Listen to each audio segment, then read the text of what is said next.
There's a specific kind of loneliness that has no name. It's not the loneliness of being alone in a room. It's the loneliness of being in a full room and realizing no one is really seeing you. You say something, they nod, but their eyes are already somewhere else. And you wonder, not dramatically, just quietly, does any of this actually land? Stay with that question, because the answer isn't what you think it is. Here's what the experience actually feels like.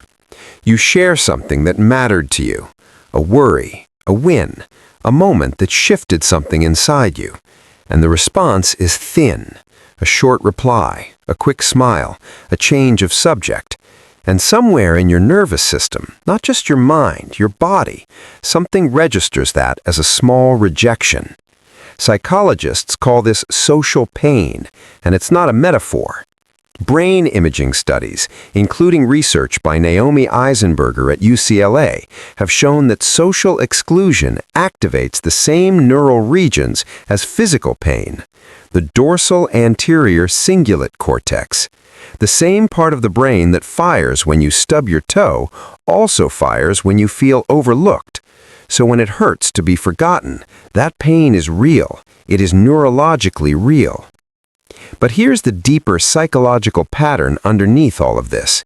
It's called the spotlight effect, a concept studied by psychologists Thomas Gilovich and Kenneth Savitsky. The spotlight effect is your brain's deep, persistent illusion that other people are paying close attention to you, to what you wore, what you said, what you got wrong. Your brain assumes it is always on stage, and so it writes a story about an audience that is always watching, judging, remembering, keeping score. But the research tells a different story. People overestimate how much others notice them by a wide margin. The audience you fear was never really there. Now, before you interpret that as proof that you're unimportant, let's slow down, because this is where most people take a wrong turn. They hear nobody is watching and they collapse inward. They translate it as, I don't matter. But that's not what the science is saying. What the science is saying is that every human being is doing exactly what you are doing. They are the protagonist of their own cognitive world. Psychologists call this egocentric bias, the automatic tendency of the human mind to place itself at the center of every social situation. It's not vanity, it's not weakness, it's how the brain was built. Your mind is a survival machine, and survival machines prioritize self-monitoring above all else. So when you walk into a room convinced that everyone is analyzing you, every single other person in that room is thinking the exact same thing about themselves. You are not the odd one out. You are not broken. You are just a human being whose nervous system never got the memo that it can finally stand down. Let's go deeper into why this happens. The brain has a network called the default mode network. When you're not focused on a task, when you're drifting, daydreaming, lying awake at 2 a.m., this network activates automatically. And what does it tend to think about? You. Other people's perceptions of you. Past social moments you wish had gone differently. Future scenarios where you imagine being judged. This is not a flaw in your psychology. This is the evolved architecture of a deeply social species. For most of human history, being rejected from your group meant something close to death. No shelter, no food, no protection. So the brain learned, deeply, structurally, to treat social acceptance as a survival variable. Your 2 a.m. spiral about what someone thought of what you said 3 days ago, that's an ancient alarm system firing in a world that no longer requires it at that volume.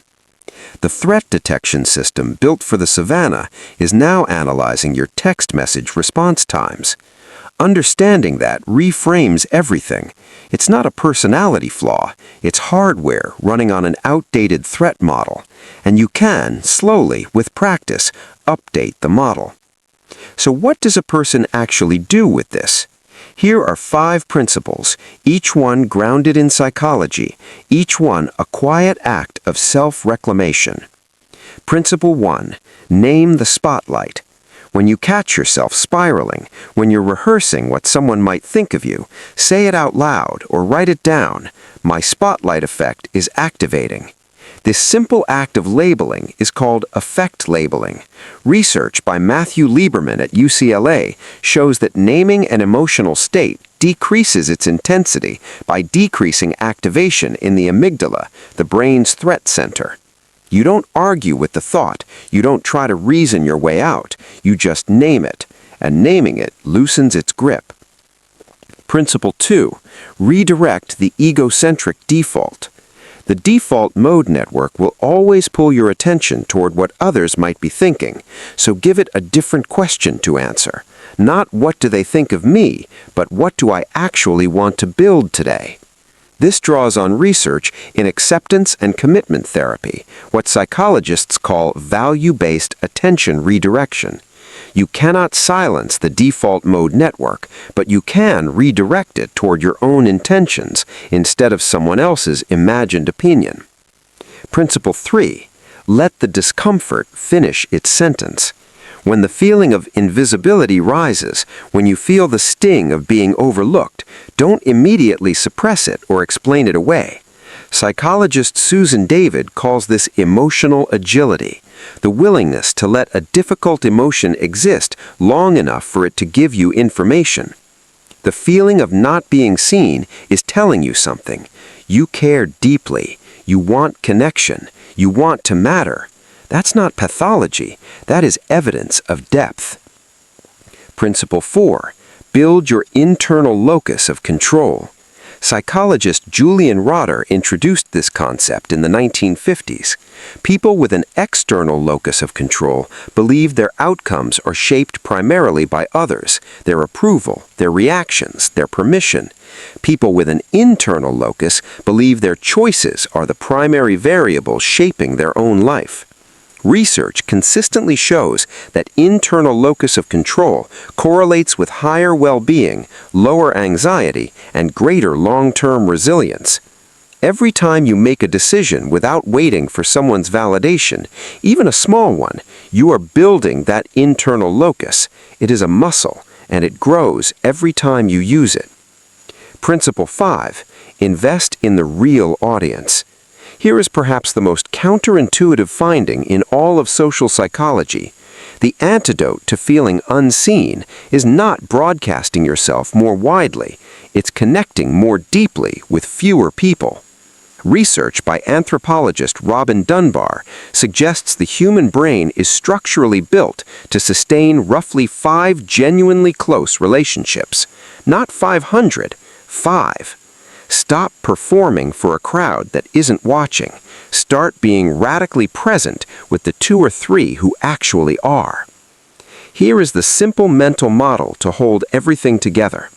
Imagine 2 people standing in the same open field.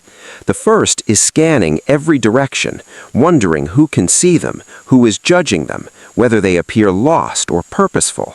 They are exhausted before they've taken a single step. The second person looks down at the ground beneath their feet. They feel the grass. They notice the direction they want to walk, and they begin. Both people are equally alone in that field, but only one of them is actually free. The shift isn't about becoming indifferent to others. It's not about building walls or deciding that connection doesn't matter. It's far more subtle than that. It's the quiet realization that the approval you've been searching on the outside was always only available from one source, and that source has been inside you this entire time, waiting, patient, a little tired of being ignored. You don't need to change everything tomorrow. You don't need to dramatically reinvent yourself. You don't need a plan right now. You just need to notice how much energy you've been spending on an audience that was never really there.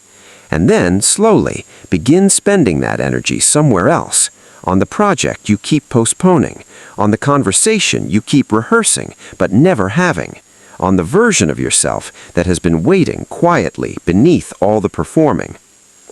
Your nervous system will resist this at first. The spotlight effect doesn't dissolve overnight. The default mode network will keep wandering back to its old habits. That's okay. You're not trying to become someone without a history. You're trying to become someone who is no longer imprisoned by one. The most quietly radical thing you can do is care about your own life with the same attention you've been giving to everyone else's opinion of it. That's not selfishness. That's not arrogance. That is, in the truest sense of the word, survival. And you are more than capable of it.